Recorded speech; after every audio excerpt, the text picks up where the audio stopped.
नमस्कार साथियों, मैं मनीष मेवाल आप सभी का आपके अपने चैनल में तहे दिल से स्वागत और अभिनंदन करता हूं। मैं उम्मीद करता हूं कि आप सभी शानदार, जबरदस्त और जिंदाबाद होंगे और आप सभी की जो कक्षा 11 की तैयारियां हैं वो शानदार, जबरदस्त चल रही होंगी। और आज हम लोग कर रहे हैं अध्याय 8, राजनीति विज्ञान का अध्याय 8, स्थानीय शासन, लोकल गवर्नमेंट्स की हम लोग बात कर रहे हैं। वो सरकारें जो हमारे बिल्कुल जहां हम रहते हैं वहीं से वो सरकारें चल रही हैं और आज उसका लेक्चर नंबर 2 है। लेक्चर 1 हमने ये चैप्टर स्टार्ट कर दिया था। आइए जानते हैं कि आज के लेक्चर में हमें क्या पढ़ना है। लास्ट लेक्चर में हमने ये जाना कि एक तो ओवरव्यू जो था, पूरा परिचय था, वो परिचय मैंने आप लोगों को बता दिया था। उसके साथ स्थानीय सरकारें क्यों जरूरत है, क्या जरूरत है स्थानीय सरकारें की। वो अब ये जानेंगे आज के लेक्चर में कि भारत में स्थानीय शासन का विकास किस प्रकार से हुआ। जैसे मैंने आपको लास्ट लेक्चर में भी कहा था कि वैदिक समय में सभा समिति चला करती थी, ठीक है। फिर 1959 में मैंने नागौर का उदाहरण आप लोगों को दिया। तो ये जो पूरा 1993 तक की जो कहानी है वो कहानी आज हम आज के लेक्चर में डिटेल में जानेंगे, विस्तार से और विस्तृत में समझते चलेंगे। कौन कौन सी समितियां बनी, समितियों ने क्या सिफारिश करी, सारी बातों पर चर्चा करेंगे। उसके बाद बात करेंगे स्वतंत्र भारत में स्थानीय शासन। स्वतंत्र भारत में 1947 से बाद स्थानीय शासन में क्या रूपरेखाएं रखी गई, क्या बदलाव आए, क्या सुधार हुए, उन सब पर चर्चा करेंगे। आइए आगे बढ़ते हैं आज के लेक्चर को लेकर के। भारत में स्थानीय शासन का विकास, ठीक है। अब स्थानीय शासन का किस प्रकार से विकास हुआ आइए देखते हैं। अपना शासन खुद चलाने वाले ग्राम समुदाय प्राचीन भारत में सभा के रूप में मौजूद थे। देखिए, अपना शासन मतलब जिस एरिया में हम लोग रहते हैं वहां का शासन खुद चलाने के लिए, मतलब वहां के लोग चलाने के लिए प्राचीन समय से, प्राचीन भारत में, एंशियंट इंडिया में से, काफी पुराने समय से ही क्या है, सभा और समितियां चला करती थी बेटा। तो ये सभा और समितियां क्या है, जैसे आज हम पंचायत की बात कर रहे हैं जिसमें पंच होंगे, सरपंच होंगे और वो निर्णय लेंगे, वो डिसीजंस लेंगे। तो इस प्रकार की सभा समितियां प्राचीन समय से ही थी। तो मतलब हम ये कह सकते हैं कि इंडिया में ऑलरेडी लोकतंत्र की जो बातें हैं, वो लोकतंत्र के जो आधार है वो आपको देखने को मिलते हैं। आपने लिच्छवी गणराज्य का नाम सुना होगा, ठीक है, वहां पे गणराज्य शब्द लग रहा है, ठीक है। तो इसी प्रकार से सभा समिति, तो खुद शासन चलाने वाली ये संस्थाएं हमारे प्राचीन भारत में भी थी। समय बीतने के साथ गांव की इन सभाओं ने पंचायत का रूप ले लिया और जैसे जैसे टाइम आगे बढ़ता गया इन सभाओं ने क्या है, गांव में पंचायत का रूप ले लिया। फिर ये सभा, ये समितियां क्या बन गई, ये पंचायत बन गई बच्चों। ये सभा और ये समितियां क्या बन गई है, पंचायत बन गई है। समय बदलने के साथ साथ पंचायतों की भूमिका और काम भी बदलते रहे। अब जैसे टाइम चेंज हुआ वैसे पंचायतों की भूमिका, उनका रोल और उनके काम में भी बदलाव देखने को मिला, ठीक है। जैसे अगर आप देखते हो कि भाई आज के समय में तो पंचायतों का क्या काम है, सड़कों का निर्माण करवा दो, सामुदायिक भवन बनवा दो, स्कूल की देखरेख करना, ये जो कार्य है ये सब हम सारे कार्यों की जिक्र करेंगे जब हम 73वें संविधान संशोधन के बारे में पढ़ेंगे। आने वाले नेक्स्ट लेक्चर में हम 74वें संविधान संशोधन की जब चर्चा करेंगे तो उनमें हम अच्छे से विस्तार से विस्तृत से में जानेंगे कि कौन कौन से कार्य आज की पंचायतों के हैं, विस्तार से चर्चा करेंगे। और पहले की पंचायतों की चर्चा करूं, मतलब पहले पंचायती ही सब कुछ हुआ करती थी। जो पंच सरपंच हुआ करते थे वो हर निर्णय सुनाया करते थे, वो हर निर्णय सबको मानना होता था। ऐसी जो प्रक्रिया है काफी समय से चलती भी आ रही। आधुनिक समय में हम आ जाते हैं, ठीक है। आधुनिक समय में स्थानीय शासन के निर्वाचित निकाय सन 1882 के बाद अस्तित्व में है। देखिए, अब एक थोड़ी सी लिंक को आप समझने की कोशिश करिएगा। व्यवस्थाएं ऑलरेडी सभा समिति जैसी, जिसे हम पंचायती व्यवस्थाएं कह रही, ऐसी व्यवस्थाएं ऑलरेडी पहले से चल रही है, ठीक है। फिर जब ब्रिटिशर्स इंडिया में आते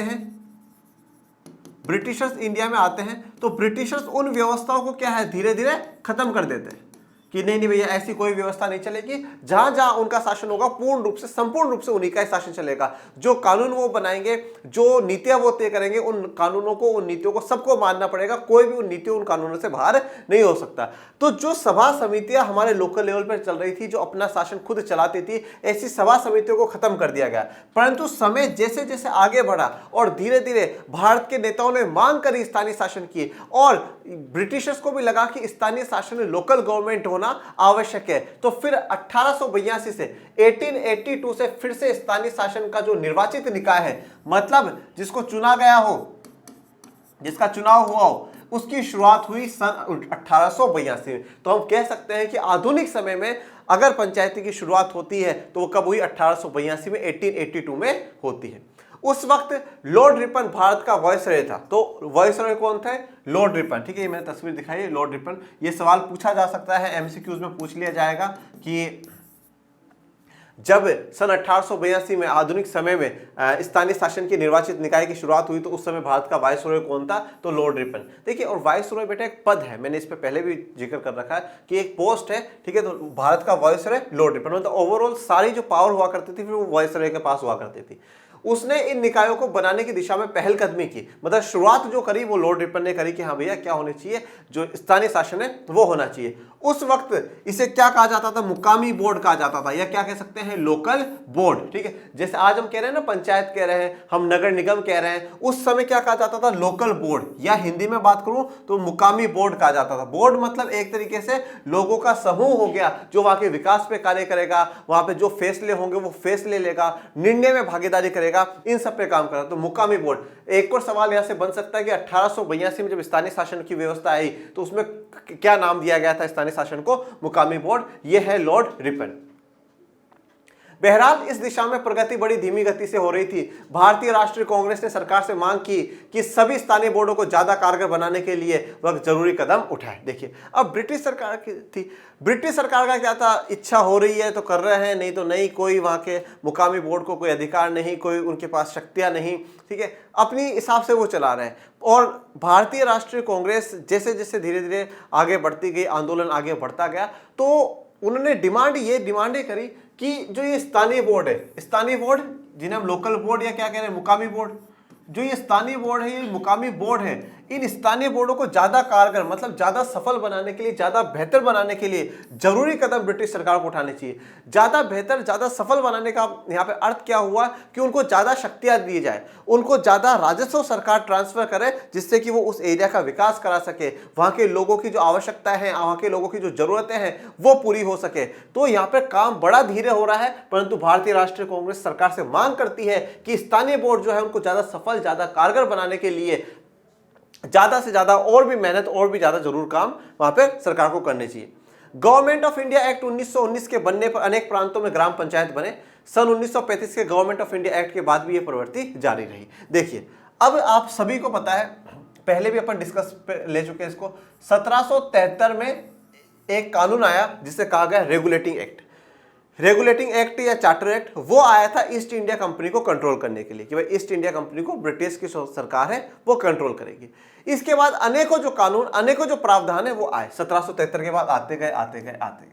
फिर फाइनली आप सभी को पता है कि 1857 की क्रांति हुई, रिवोल्ट ऑफ 1857 हुआ। 1857 की क्रांति होती है, और 1857 की क्रांति के बाद मतलब 1858 से ईस्ट इंडिया कंपनी का रूल तो हो जाता है खत्म, ईस्ट इंडिया कंपनी का राज खत्म। तो बोले सर 1857 में जब ईस्ट इंडिया कंपनी चली गई तो फिर 58 से राज कौन रहा है? फिर राज कर रहा है बेटा ब्रिटिश क्राउन, मतलब मैं कह सकता हूं ब्रिटेन की जो सरकार है वो भारत पे राज कर रही। अब ब्रिटेन की सरकार ने यह दर्शाने का कोशिश करा कि ब्रिटेन की सरकार मतलब भारत की सरकार, और इसलिए जो भी कानून अब लेकर के आएंगे वो क्या होंगे? गवर्नमेंट ऑफ इंडिया एक्ट या भारत सरकार अधिनियम। क्या होगा? भारत सरकार अधिनियम होंगे।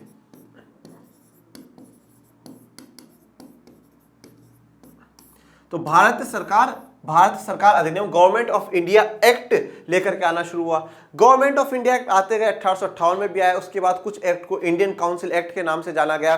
परंतु फेमस अगर गवर्नमेंट ऑफ इंडिया एक्टों में मैं बात करूं, 1909 की मैं बात करता हूं, 1909, 1919 वाला, 1919 वाला जिसका यहां पे जिक्र करा गया है, 1935 वाला एक बहुत बड़ा बदलाव लेकर के आता है, और उसमें से काफी प्रावधानों को भारत के संविधान में भी रखा जाता है, पर इंडियनाइजेशन कर करके भारत के हिसाब से जो बेहतर हो उस हिसाब से उनमें भी रखा जाता है।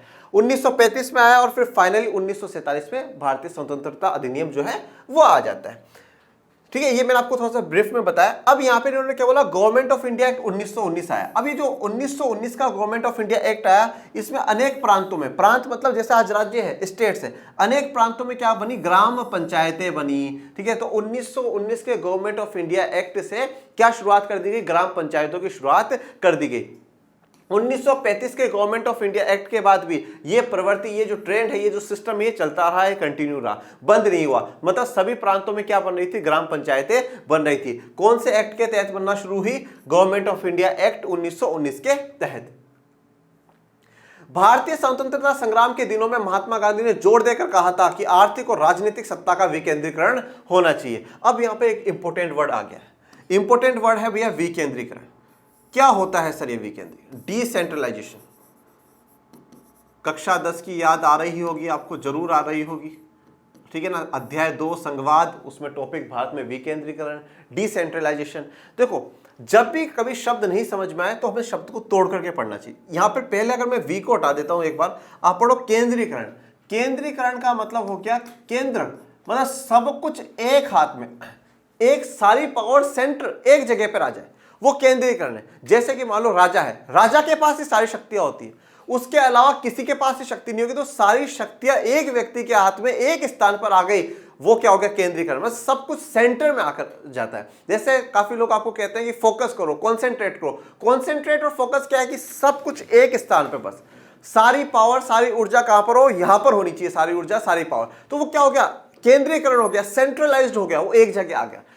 तो वो जो ऊर्जा, जो फोकस है, वो एक जगह होना चाहिए, पर सत्ता या पावर कभी भी एक जगह नहीं होनी चाहिए।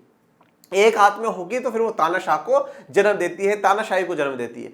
अब केंद्रीकरण मतलब सारी की सारी पावर, आर्थिक पावर मतलब पैसों टक्कों की पावर, राजनीतिक पावर, देश में क्या होगा क्या नहीं होगा, राज्य में क्या होगा क्या नहीं होगा, वो सारी की सारी जो पावर है वो एक जगह आ जाए, उसे कहा जाता है केंद्रीकरण कहा जाता है।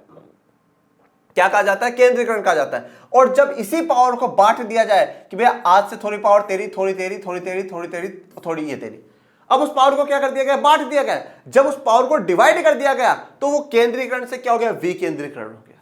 वो पावर को बांट दिया। जैसा कि अगर मैं कहूं कि देश में एक ही सरकार हो, केंद्र सरकार, सारे के सारे फैसले वही ले, सब कुछ वही, न्याय भी वो करे, कार्यपालिका भी वो, विधायिका भी वो, सब कुछ वो, तो पावर क्या होगी? केंद्र एक जगह आ गई। पर उस पावर को फिर क्या करा गया? पहले संघवाद के तहत बांट दिया गया। राज्य सरकार है, जैसे आप उदाहरण लीजिए चाइना का। चाइना में शी जिनपिंग जो है, सारी पावर उन्हीं के हाथ में है, जो करेंगे वो वही करेंगे। परंतु अब ये ऐसा नहीं है, अब ये डिवाइड कर दिया गया।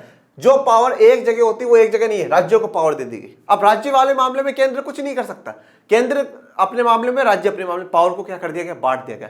फिर जब हम केंद्र और राज्य के बीच में सत्ता को बांटते हैं, हम पावर को बांटते हैं, तो हम संघवाद कह देते हैं बच्चों। क्या कह देते हैं? संघवाद कह देते हैं। पर अब इसके भी नीचे वाले और स्तर पे जा रहे हैं, मतलब केंद्र और राज्यों के बीच में शक्तियां बटी, अब राज्य अपनी शक्तियां और कम कर देगा, मतलब राज्य के पास और कम पावर हो जाएगी, तो वो क्या हो जाएगा? वो विकेंद्रीकरण हो जाएगा। और राज्यों से पावर कहां ट्रांसफर होगी बच्चों? राज्यों से पावर ट्रांसफर होगी स्थानीय शासन के पास। राज्यों के से पावर ट्रांसफर कहां होगी? स्थानीय शासन के पास। अब एक बात बताओ, अब आपके दिमाग में सवाल आ रहा होगा कि गुरुजी एक बात बता दो हमें, राज्य सरकार को अपनी पावर देने की आवश्यकता क्या है? राज्य सरकार को अपनी पावर, भाई आपने स्थानीय शासन की सरकारें बनाई, सब कुछ, राज्य सरकार की पावर क्यों ले रहे हो? एक मुझे उदाहरण देना, मैं आपको एक उदाहरण देता हूं। जैसे आज मैं हूं, आज मैं आपको पॉलिटी पढ़ा रहा हूं, मैं आपको इको भी पढ़ा रहा हूं, मैं और कुछ भी काम कर रहा हूं, और आज इन सबको लेकर के मेरे पास पावर है, ठीक है। अब आज कोई एक व्यक्ति आता है, ठीक है, अपॉइंट करा गया, अब वो अपॉइंट करा गया तो मतलब भाई सारी पावर भी मेरे पास है पॉलिटिको को लेकर करके, तो मुझे कुछ तो ट्रांसफर करना पड़ेगा ना। हाँ भैया आप ये काम कर दो, आप ये वाले जो वीडियोस है ना, ये आप बना दिया करो, ये वीडियोस मैं बना दूंगा, तो मैं कुछ छोड़ूंगा तभी तो वो लेगा। भाई हर चीज सीमित ही तो है। भाई पहले केंद्र ने छोड़ा तो राज्य में बांटा, अब राज्य थोड़ा बहुत खुद छोड़े। भाई आज उस गली में, उस एरिया में सड़क बनाने की जिम्मेदारी राज्य सरकार की है, तो अब राज्य सरकार के लिए वो हम नहीं, ये स्थानीय शासन वाले बना देंगे। लाइटें टूट गई, लाइटों को सही कराने की जिम्मेदारी राज्य सरकार की, अब राज्य सरकार तुम बना लो। तो पावर तो देनी पड़ेगी ना बेटा, ट्रांसफर तो करनी पड़ेगी, क्योंकि पावर तो सीमित है। तो जो राज्य सरकार के पास है वो कहां चला जाएगा? स्थानीय शासन के पास चला जाएगा। और महात्मा गांधी जी स्वतंत्रता संग्राम में, आजादी के समय से ही महात्मा गांधी ने जोर देकर के सरकार को कहा कि आर्थिक और राजनीतिक सत्ता का विकेंद्रीकरण होना चाहिए। इकोनॉमिक और पॉलिटिकल जो पावर है उसका विकेंद्रीकरण होना चाहिए। पहले सारी की सारी पावर वाइसरॉय के हाथ में हुआ करती थी, तो वो पावर को डिसेंट्रलाइज करो और नीचे के लेवल तक लेकर के जाओ। राज्य सरकारों को दो, आप जो स्थानीय शासन है उनको पावर दो। इकोनॉमिक पावर का मतलब क्या है बच्चों? इकोनॉमिक पावर का देखिए, अब जैसे आज है, आज सरपंच है, पार्षद है, महापौर है, इन सब के बारे में हमने लास्ट लेक्चर में पढ़ा था। अब हमने उनको क्यों चुना, हमने उनको क्यों जिताया? क्योंकि भाई मेरे घर के बाहर की सड़क टूटी हुई वो सही हो जाए, मेरे घर के बाहर की नाली टूटी हुई वो सही हो जाए, लाइटें टूटी हुई वो सही हो जाए। और सही करने के लिए क्या चाहिए? पैसे चाहिए। तो वो पैसे राज्य सरकार उनको देगी तभी तो करेंगे। तो इसलिए क्या हो, आर्थिक सत्ता का ट्रांसफर होना जरूरी है। ठीक है, मैं उदाहरण के साथ राजनीतिक सत्ता मतलब कुछ डिसीजंस लेने की पावर उनके पास आ जाए। तो महात्मा गांधी जी अंग्रेजों के समय से कह रहे हैं अंग्रेजों को कि भाई आर्थिक और राजनीतिक सत्ता का क्या हो, विकेंद्रीकरण हो, एक व्यक्ति का हाथ में सत्ता ना हो। उनका मानना था कि ग्राम पंचायतों को मजबूत बनाना सत्ता के विकेंद्रीकरण का कारगर साधन है। तो उन्होंने माना कि ग्राम पंचायतों को मजबूत बनाना, ठीक है, ग्राम पंचायतों को अगर हम मजबूत बना देंगे तो सत्ता के विकेंद्रीकरण, ठीक है, डिसेंट्रलाइजेशन ऑफ पावर का कारगर साधन है। मतलब जो सत्ता है, जो पावर है, और सत्ता क्या होती है बच्चों, पावर क्या होती है, यहां पर वो वाली पावर नहीं है फिजिकल पावर, ठीक है, ऐसी वाली पावर नहीं है। यहां पे पावर कौन सी है, डिसीजन लेने वाली पावर, कि क्या होगा क्या नहीं होगा। तो ये जो डिसीजन लेने वाली पावर है उसका विकेंद्रीकरण करने का सबसे बढ़िया तरीका क्या है कि ग्राम पंचायतों को मजबूत बना दो। क्यों? क्योंकि यहाँ पे ग्राम पंचायतों में कौन डिसीजन ले रहा है, ग्राम सभा में के लोग डिसीजन ले रहे हैं, और ग्राम सभा में कौन है, 18 साल से ऊपर के सभी व्यक्ति हैं। तो ग्राम पंचायतों को मजबूत बनाया जाए, उससे सत्ता का विकेंद्रीकरण हो जाएगा। और ये है हमारे बापूजी महात्मा गांधी जी। विकास की हर पहलकदमी में स्थानीय लोगों की भागीदारी होनी चाहिए ताकि ये सफल हो। इस तरह पंचायत को सहभागी लोकतंत्र को स्थापित करने के साधन के रूप में देखा गया। तो विकास की हर पहलकदमी में मतलब जब हम विकास करें, विकास की शुरुआत हम लोग करें, तो स्थानीय लोगों की भागीदारी होनी चाहिए। मतलब कोई भी विकास के कार्य में हम कुछ भी कर रहे हैं तो लोगों की भागीदारी होनी चाहिए। लोगों के सपोर्ट के बिना हम कोई भी काम ना करें और कर भी नहीं सकते। लोगों का भागीदार होना जरूरी है। उनसे पूछा जाए कि भैया कौन से काम को प्राथमिकता दी जाए, कौन सा काम कराना चाहिए, उनकी नजर में विकास क्या है। और एक बात आप हमेशा ध्यान रखिएगा, अर्थशास्त्र में चीज पढ़ाई जाती है कि हर व्यक्ति के लिए हो सकता है विकास अलग हो। आपके लिए विकास और कुछ हो सकता है, मेरे लिए विकास और कुछ हो सकता है। मेरे लिए हो सकता है कि स्कूल बने, आपके लिए हो सकता है कि सड़क बने तो विकास है। मेरे लिए हो सकता है कि बच्चों के लिए खेलने के लिए ग्राउंड हो तो विकास है। आपके लिए हो सकता है कि नहीं पानी का कुआं खुद जाए तो विकास है। तो सबके लिए विकास का नजरिया अलग अलग है। तो सबकी जहां मेजोरिटी बन जाए कि हाँ भैया यहां तक सब कह रहे हैं कि ये काम होना चाहिए, तो सबको विकास में साथ लेकर के चलना चाहिए। और पंचायत को सहभागी लोकतंत्र में, ठीक है, तो स्थापित करने में क्या साधन के रूप में देखा जाना चाहिए। दिल्ली में बैठे गवर्नर जनरल के हाथ में बहुत ज्यादा शक्तियां थी। हमारे स्वतंत्रता संग्राम की चिंताओं में यह बात भी शामिल थी। तो जो गवर्नर जनरल मतलब वाइसरॉय की तरह पद है, पहले होता था, फिर बाद में वाइसरॉय आ गया। तो उन गवर्नर जनरल कह दीजिए, वाइसरॉय, इनके हाथ में ही सारी की सारी शक्तियां होती थी। और ये हमारे स्वतंत्रता संग्राम की चिंताओं में एक मुद्दा था कि सारी की सारी पावर एक ही हाथ में है। इस कारण हमारे नेताओं के लिए आजादी का अर्थ एक आश्वासन था कि फैसला लेने में तथा कार्यपालिका और प्रशासनिक शक्तियों के इस्तेमाल में विकेंद्रीकरण होना चाहिए। तो हमारे नेताओं के लिए आजादी का अर्थ, ठीक है, आजादी का एक अर्थ यह भी है कि फैसला लेने में जो भी डिसीजन लिया जाए, और कार्यपालिका और प्रशासनिक शक्तियों, देखो कार्यपालिका आप पढ़ चुके हैं, पूरा चैप्टर पढ़ चुके हैं, प्रशासन के बारे में भी आप पढ़ चुके हैं। तो फैसला लेने में भी क्या होना चाहिए, विकेंद्रीकरण होना चाहिए। मतलब कोई अकेला एक व्यक्ति फैसला ना ले, कोई भी एक व्यक्ति फैसला नहीं लेना चाहिए, पावर बंटनी चाहिए। उसके साथ साथ कार्यपालिका और प्रशासनिक शक्तियों का भी विकेंद्रीकरण होना चाहिए। कार्यपालिका में भी कोई एक व्यक्ति फैसला ना ले, प्रशासन में भी कोई एक व्यक्ति फैसला ना ले, विकेंद्रीकरण होना चाहिए। नीचे से नीचे के स्तर तक क्या है, सत्ता पहुंचनी चाहिए। एक आम व्यक्ति के पास भी वो अधिकार होना चाहिए कि वो डिसीजन ले सके, वो फैसला ले सके, वो सरकार को सही और गलत बता सके, ये होना चाहिए। और ये मैं बात कर रहा हूं जब हम आजाद नहीं हुए थे तो ये चिंता थी, और इसमें को आजादी के अर्थ में जोड़ा गया कि विकेंद्रीकरण हो। एक बात आप यहां से और नोटिस करिएगा, ये जितनी भी सब कुछ चीजें हो रही हैं, ये सारी की सारी चीजें बाद में आधार तय करेंगी हमारे लिए। अब यहां पर जब भारतीय राष्ट्रीय कांग्रेस कह रही है विकेंद्रीकरण होना चाहिए, तो ये आगे हमारे लिए आधार होगा कि जब हम आजाद हो जाएंगे तो हम सत्ता किसी एक व्यक्ति, एक संस्था के हाथ में नहीं रखेंगे, हम सत्ता को विकेंद्रीकृत करेंगे। जैसे कि हमने करा, विधायिका, कार्यपालिका और न्यायपालिका में शक्तियों को बांटा, हमने केंद्र सरकार और राज्य सरकार में शक्तियों को बांटा, और फिर उसके बाद हमने स्थानीय शासन भी लेकर के आ गए। तो यहां से मैं कहता हूं ना, भारत का स्वतंत्रता संग्राम बहुत कुछ ऑलरेडी तय कर चुका था कि देश जब आजाद हो जाएगा तो ये सारे काम होंगे। जब संविधान बना तो स्थानीय शासन का विषय प्रदेशों को सौंप दिया गया। अब देखिए, जब संविधान बना, ठीक है, 26 जनवरी 1950 को जब संविधान लागू हुआ, तो स्थानीय शासन का जो विषय है वो प्रदेशों को सौंप दिया गया। ठीक है कि भाई जो भी स्थानीय शासन को लेकर के जो भी फैसला लिया जाएगा वो राज्य सरकारों के अधीन होगा, राज्य सूची में होगा, राज्य सरकार देख ले और उनको सही लगे तो स्थानीय शासन चलाए, नहीं तो रहने दे। संविधान के नीति निर्देशक सिद्धांतों में इस बात को रखा भी गया। कौन से आर्टिकल में? अनुच्छेद 40 में रखा गया। और अनुच्छेद 40 देखिए, डीपीएसपी में महात्मा गांधी जी के विचार जोड़े गए हैं। महात्मा गांधी जी के विचारों का ही एक भाग इसमें है अनुच्छेद 40, जिसमें कि ग्राम पंचायतों की स्थापना करना। इसमें क्या कहा गया कि देश की हर सरकार मतलब देश की हर राज्य सरकार है, क्योंकि राज्य सरकार को सौंप दिया गया ये मामला।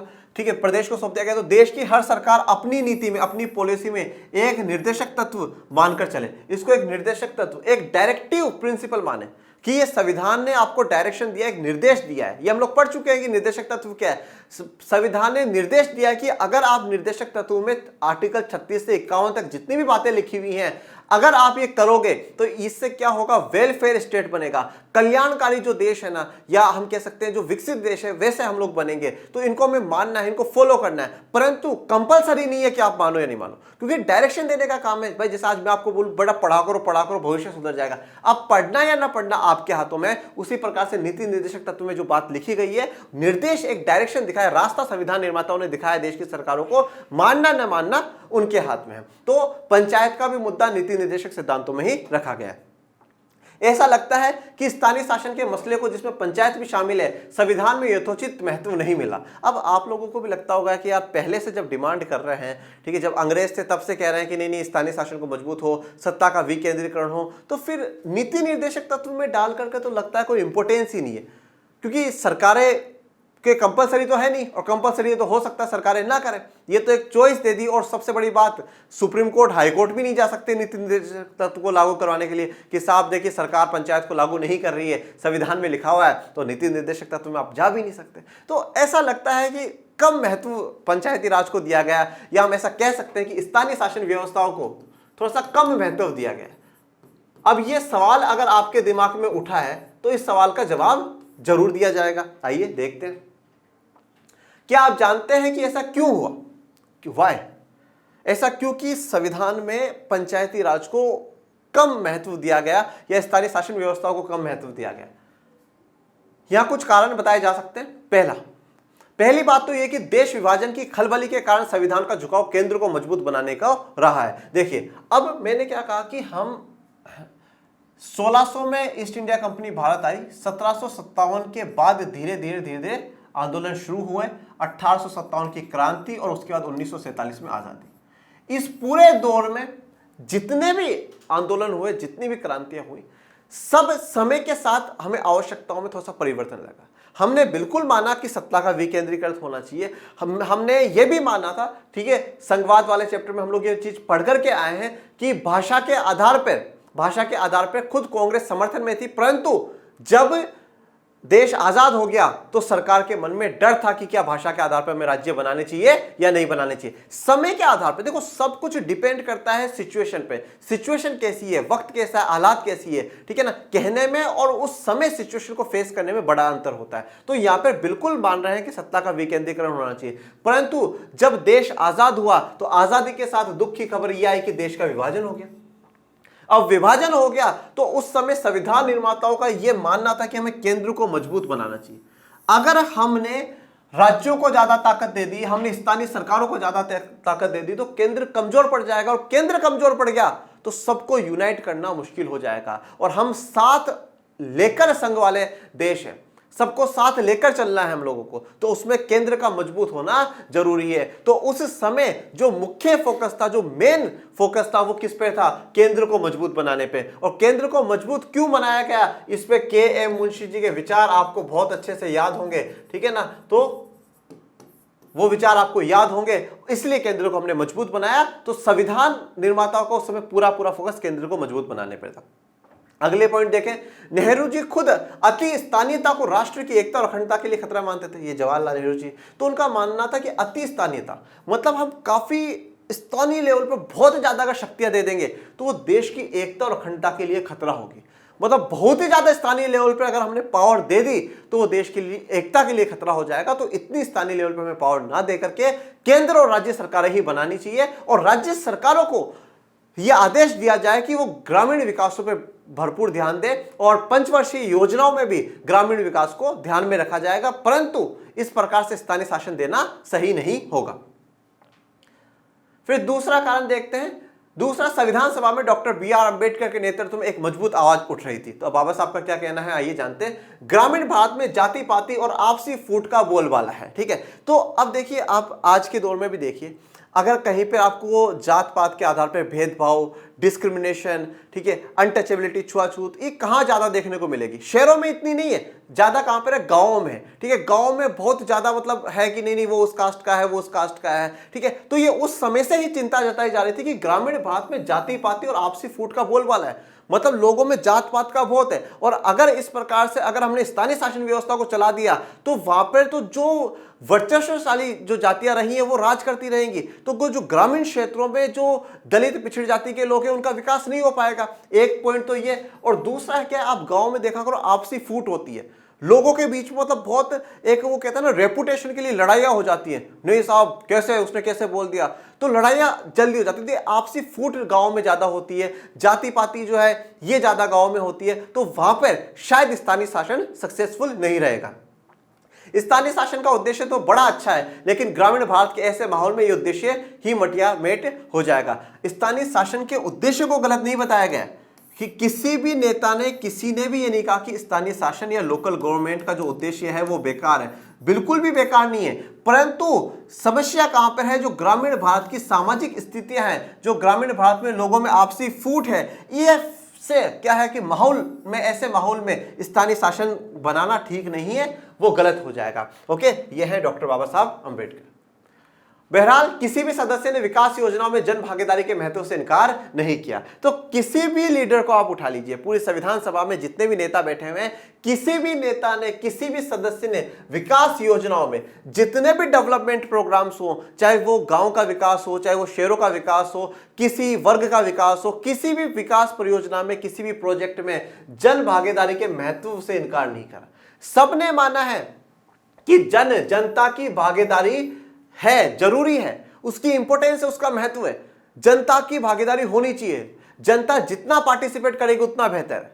ठीक है, चाहे वो स्थानीय शासन, एक गांव की बात कर लो, एक शहर की बात कर लो, राज्य की बात कर लो, पूरे देश में सबको क्या है, भागीदारी होनी चाहिए, और इसकी इंपॉर्टेंस है, एक अपनी इंपॉर्टेंस है, वो बनी रहनी चाहिए। इसको किसी भी नेता ने नकारा नहीं, किसी ने ये नहीं बोला नहीं नहीं जरूरत ही क्या है, कोई जरूरत नहीं है, जन भागीदारी की क्या आवश्यकता है, ठीक है, सरकारें जो है वो अपने स्तर पे काम कर लेगी, ऐसा किसी ने ही नहीं बोला। संविधान सभा के बहुत से सदस्य चाहते थे कि भारत में लोकतंत्र का आधार ग्राम पंचायत हो, लेकिन उन्हें इस बात की गहरी चिंता थी कि गांव में गुटबाजी तथा अन्य बुराइयों के मौजूद होते ऐसा करना शायद ठीक ना हो। तो संविधान सभा के बहुत से सदस्य चाहते थे कि भारत में लोकतंत्र का जो आधार होना वो क्या हो, पंचायत हो। देखो, मैंने आपको लास्ट लेक्चर में भी ये बात कहा था कि स्थानीय शासन व्यवस्था सबसे निचला स्तर है, ठीक है, और हमेशा अगर नींव मजबूत होगी ना तो मकान ऑटोमेटिकली मजबूत बनेगा। स्थानीय शासन को मजबूत बनाना, इसमें कोई बुराई नहीं है, ठीक है, लोकतंत्र का आधार मानना स्थानीय शासन को, इसमें भी कोई बुरी बात नहीं है। तो हमारे संविधान निर्माताओं ने, संविधान सभा में बैठे लोगों ने पंचायत को लोकतंत्र का आधार माना, ठीक है, और वो चाहते थे कि लोकतंत्र का आधार जो बने वो पंचायत बने, हर गांव में पंचायत बने। परंतु उनको इस बात का डर था कि जो गांव में गुटबाजी होती है, ठीक है, दो समुदाय गुट बन जाते हैं, ग्रुप बन जाते हैं, उनमें लड़ाई झगड़ा होना और जैसी अन्य बुराइयां हैं, इन बुराइयों के होते वहां पर यह व्यवस्था, स्थानीय शासन व्यवस्था लागू करना आसान नहीं है या ठीक भी नहीं होगा। इसलिए जब ओरिजिनल कॉन्स्टिट्यूशन बनता है, उस ओरिजिनल कॉन्स्टिट्यूशन में सिर्फ और सिर्फ दो सरकारों का जिक्र किया जाता है, जिसमें केंद्र और राज्य सरकारें होती। इस किताब को पढ़ने का सबसे इंपॉर्टेंट जो बात है, इंपॉर्टेंट जरूरी जो मैं मानता हूं, उसका कारण यही मानता हूं, जब भी हम कुछ लोग सवाल उठाते हैं ना कि नहीं यार ये चीज ऐसा कैसे है, ये चीज ऐसा कैसे, हमें पढ़े बिना कुछ भी नहीं पता चलेगा। आज हमारे दिमाग में भी सवाल आ सकता है कि यार शुरुआत से ही स्थानीय शासन व्यवस्था क्यों नहीं, पर अब आज आपसे कोई सवाल पूछे तो आप जवाब दे सकते हो कि यार ये कारण थे, इन कारणों के कारण स्थानीय शासन व्यवस्था स्टार्टिंग में नहीं लगाई गई, फिर धीरे धीरे स्थितियों में सुधार आया, लगा संसद को कि नहीं यार होना चाहिए, तो फिर 1992 में आकर के 73वां 74वां संविधान संशोधन करके सुधार करा गया और पंचायती राज को और नगर निगम या शहरी जो व्यवस्था है उनको लागू कराया गया। तो सब कुछ आपको पढ़ने से पता चलेगा। और ये 11th की किताब, संविधान वाली किताब इतनी इंपॉर्टेंट है बच्चों कि इस किताब में आपको बता रखा है कि उस व्यक्ति ने, उस नेता ने, उस महापुरुष ने इस पॉइंट पर यह बात बोली है। तो आपके पास हर मुद्दे पर, हर पॉइंट में पक्ष और विपक्ष में पॉइंट होते हैं। आप बता सकते हो कि आप ये देखो, उन्होंने आज जैसे संघवाद वाले पूरे चैप्टर में मैंने कितनी बार के एम मुंशी जी का नाम लिया, आज वापस फिर मैं जब बात आई कि केंद्र को मजबूत बनाने की बात हुई, फिर से मैंने के एम मुंशी जी बात करी। क्यों? क्योंकि मेरे पास उनका कोटेशन है, तो मैं कह सकता हूं, मैं अपनी बात को प्रूफ कर सकता हूं। ठीक है, भारत संघीय देश है या नहीं है, इस पर अपने लास्ट पूरे चैप्टर में डॉक्टर अंबेडकर के कोटेशंस का इस्तेमाल करा, अभी भी अपन कहते हैं। तो आपके पास यहां से नॉलेज जो है ना वो अच्छा हो जाएगा। आपको अपनी बात रखने के पीछे जो रीजन है, तर्क है, आइडियाज है, वो आपको मिल जाएंगे। चलिए देखिए, अब आइडियाज महात्मा गांधी जी की बात कर लेते हैं। महात्मा गांधी जी ने क्या कहा? भारत की आजादी का मतलब होना चाहिए समूचे भारत की आजादी। देखो, भारत की आजादी मतलब पूरे देश की आजादी। और मैंने पहले भी कहा है कि जब अंग्रेजों का राज्य चल रहा है तो आजादी में हर जाति, हर वर्ग, हर धर्म, पुरुष महिला सबने अपना अपना योगदान दिया है, किसानों ने, सबने। अब जब सबने योगदान दिया है, सबकी कुछ इच्छाएं थी कि जब हम आजाद हो जाएंगे तो हमारी ये समस्याओं का समाधान हो जाएगा। ठीक है, तो और उन समस्याओं का समाधान होना उनके लिए आजादी है। तो महात्मा गांधी जी क्या कहते हैं कि भारत की आजादी का मतलब पूरे देश की आजादी। आजादी की शुरुआत सबसे नीचे से होनी चाहिए। सबसे नीचे से होने का मतलब क्या है कि जो पंचायत है, जो गांव है, वहां से होनी चाहिए। जो सबसे निचले पिछले वर्गों, सबसे पिछले समुदाय के अंतिम पायदान पर खड़ा है, ऐसे लोगों से ही इसकी शुरुआत होनी चाहिए। इस तरह हर गांव एक गणराज्य होना चाहिए। यहां पे मतलब क्या है? हर गांव को आत्मनिर्भर बनाओ, अपने मामलों को खुद निपटाने में काबिल होना पड़ेगा। तो हर गांव को क्या आप आत्मनिर्भर बना दो, वहां के जो भी मामले हो, वहां के जो भी मैटर्स हो, वो खुद ही क्या कर दे, सोल्व कर दे। अनगिनत गांवों से बने इस ढांचे में आगे की और फैलते और ऊपर चढ़ते दायरे होंगे। देखो, अनगिनत गांवों से बने इस ढांचे में, अब अनगिनत गांव, हर गांव में पंचायतें बन गई, अनगिनत गांवों को मिलाकर के फिर हमने क्या करा, पंचायत समिति बना दी, फिर उन पंचायत समितियों को मिलाकर के जिला परिषद बना दिया। ठीक है, तो ये आगे ऊपर चढ़ते दायरे में होगा। ये बात यहाँ पे बापू कह रहे हैं। जीवन एक पिरामिड की तरह होगा जिसमें शीर्ष आधार पर टिका होगा। तो ये सब कुछ क्या एक पिरामिड की तरह है कि सबसे ऊपर ये, सबसे ऊपर जिला परिषद, फिर पंचायत समिति और नीचे ग्राम पंचायत। ठीक है, और शीर्ष आधार पर टिका हुआ होगा। ये महात्मा गांधी जी के बयान है। ओके, फिर नेक्स्ट पढ़ते हैं, अनंत शयनम अयंगर जी के विचार पढ़ते हैं। लोकतंत्र के हक में गांवों को स्वशासन, यहां तक कि स्वायत्तता हासिल करने की कला में प्रशिक्षित किया जा सकता है। हमारे लिए जरूरी है कि हम गांवों को सुधारने और वहां शासन के लोकतांत्रिक सिद्धांतों की जड़ जमाने में समर्थ हो। तो यहाँ पे अयंगर जी कहते हैं कि लोकतंत्र के हक में गांवों को क्या मिले, स्वशासन मिले। स्वशासन के साथ साथ स्वायत्तता, थोड़ी सी फ्रीडम भी उनको मिलनी चाहिए कि वो डिसीजंस ले सके। इसमें हमें प्रशिक्षित ट्रेन करना होगा और गांव की स्थिति को सुधारना होगा, वहां के शासन को लोकतांत्रिक सिद्धांतों से जोड़ना होगा और इसमें हमें समर्थ होना होगा। ये विचार जो है अनंत शयनम अयंगर जी के हैं, जो कि संविधान सभा में इन्होंने रखे थे। अब बात करते हैं स्वतंत्र भारत में स्थानीय शासन। ठीक है, अब जब 1947 में हम लोग आजाद हो गए, उसके बाद स्थानीय शासन को लेकर के क्या प्रक्रियाएं भारत में हुई है, आइए देखते हैं। संविधान के 73वें और 74वें संविधान संशोधन के बाद स्थानीय शासन को मजबूत आधार मिला। तो आप सभी को पता है कि भाई 1950 तक की कहानी अपन ने पढ़ ली। ठीक है, नीति निर्देशक तत्व में रख दिया गया। फिर संविधान का जब 73वां और 74वां जब संशोधन करा गया, उसके बाद स्थानीय शासन को मजबूत आधार मिला।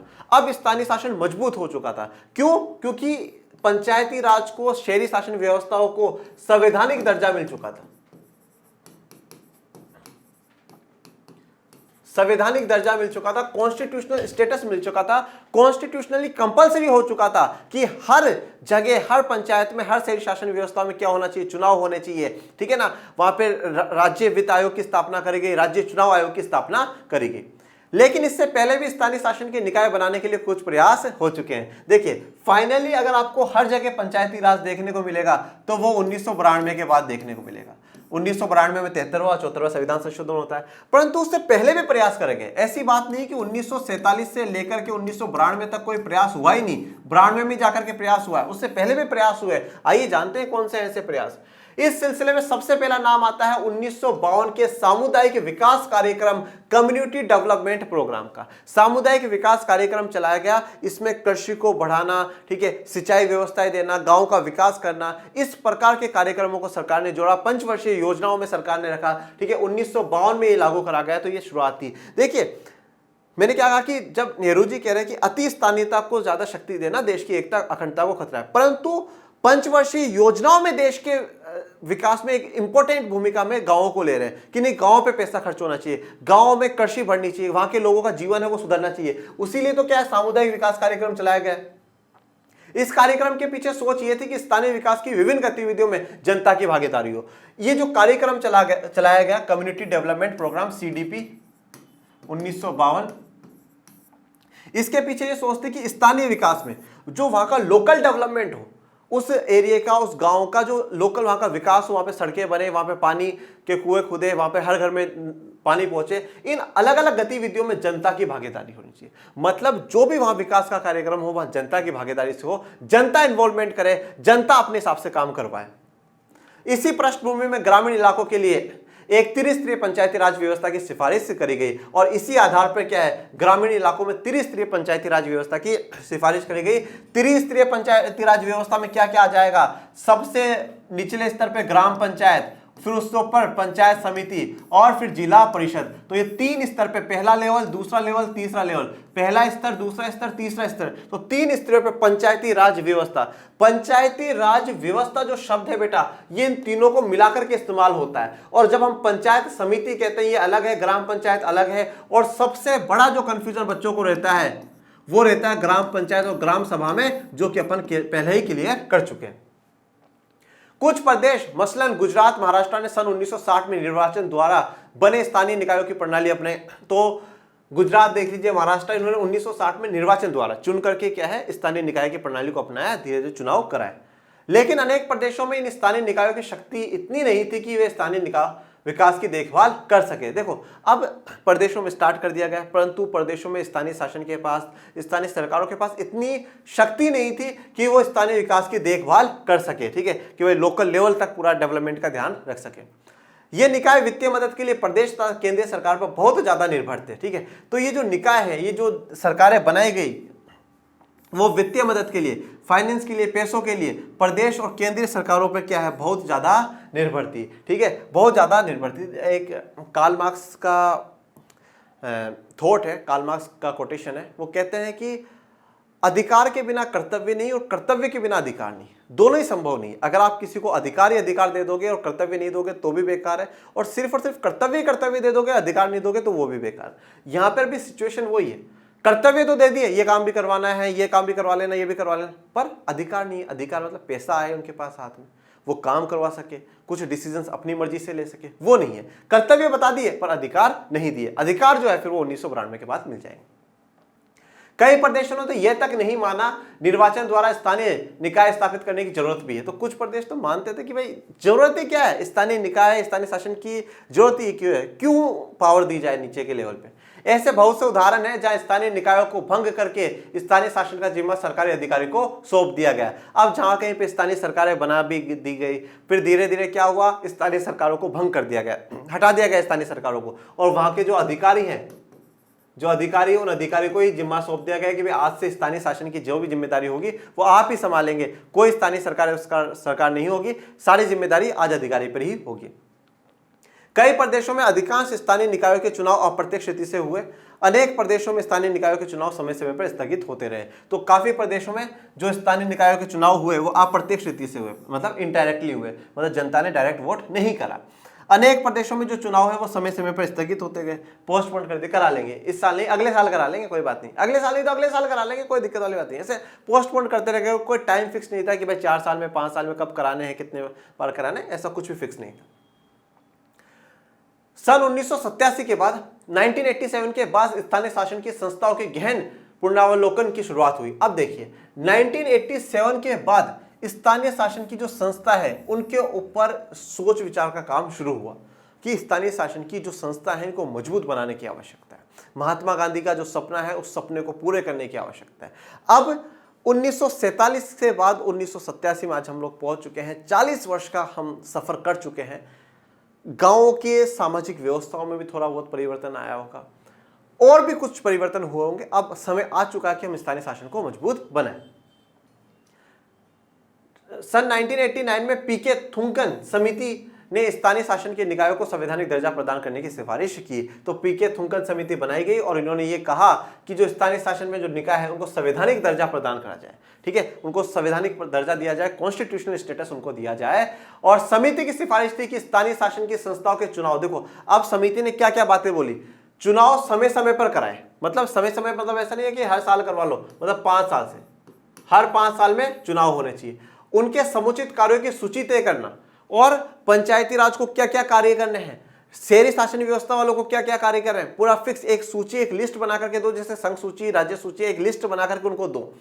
ऐसी संस्थाओं को धन प्रदान करने के लिए संविधान में संशोधन किया जाए। और धन प्रदान, भाई वही बात है, फिर आपने काम बता दिया, सब कुछ बता दिया, कर्तव्य तो बता दिया, पर अधिकार पैसा तो दो। तो पैसा देने के लिए पैसा कहां से आएगा, वो कौन कौन से कर लगा सकते हैं, राज्य सरकार उनको कितना देगी, ये सब कुछ तय करने के लिए संविधान में संशोधन करा जाए और फिर संवैधानिक दर्जा स्थानीय शासन व्यवस्था को दिया जाए। उसमें चुनाव समय समय पर कराया जाए, उनको कार्य की लिस्ट दी जाए और धन उनको प्रदान किया जाए जिससे कि वो अपने कर्तव्यों को अच्छी तरीके से, संपूर्ण तरीके से निभा सके।